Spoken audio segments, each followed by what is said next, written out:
Tanong ng consumers natin, even I myself, ano na mangyayari after May 10? Gaano po kalaki yung magiging pagtaas ng presyo? May mga suppliers na po ba ang nagparamdam sa inyo na talagang after May 10 may pagtaas ng presyo, especially with basic commodities? Meron. Meron mga May 15, no? Meron mga nagdagdag ng dates. No? Ang point nila, sobrang tagal na lang kami tinitis to, di ba? So, ang akin is, wag din nating sobrang patagalin pa i-extend yung no price increase policy or no price increase strategy, no? Dahil ng gobyerno, no?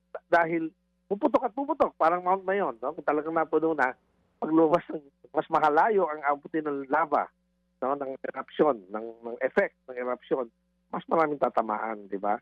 So, let the free market forces, let it flow. Ibig sabihin, kasi hindi naman natin mapigilan yan di ba? Tama. Number one, hindi natin ma-monitor lahat. Sa dulo-dulo ng Pilipinas, hindi naman natin ma-monitor yan Although, it was a good strategy for government to say, hey, mag-cooperate naman kayo. Huwag muna kayong magtaas. Oo. So, Pero yan ay pakiusap. Siyempre, hindi naman, hindi silang magdedesisyon, kumbaga. Pero Sir Steven, yung sinasabi niyo po na on May 10 and even May 15, may mga pagtaas ng presyo. Malaki po ba? Piso, centavos, and mag-sample lang tayo. Halimbawa po, sa sardinas o di kaya sa noodles, magkano po yung magiging pagtaas?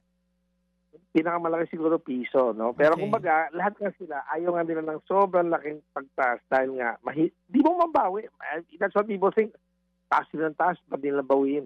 Mahirap bawiin sila. In-explain ko na napakalaking trabaho ng bawiin ng presyo. So they don't want to, increase unnecessarily where they have to take it back later on and say, uy, we lost so much market share. Dahil nagtaas tayo ng ganun, pwede ba baba natin?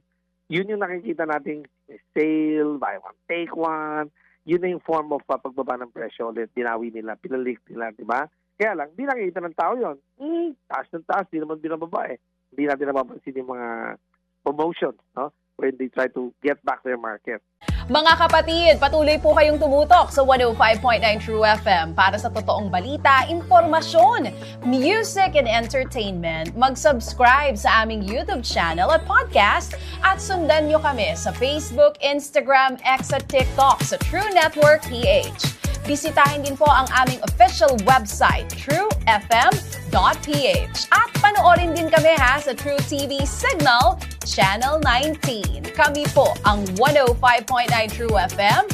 Laging true sa'yo, kapatid.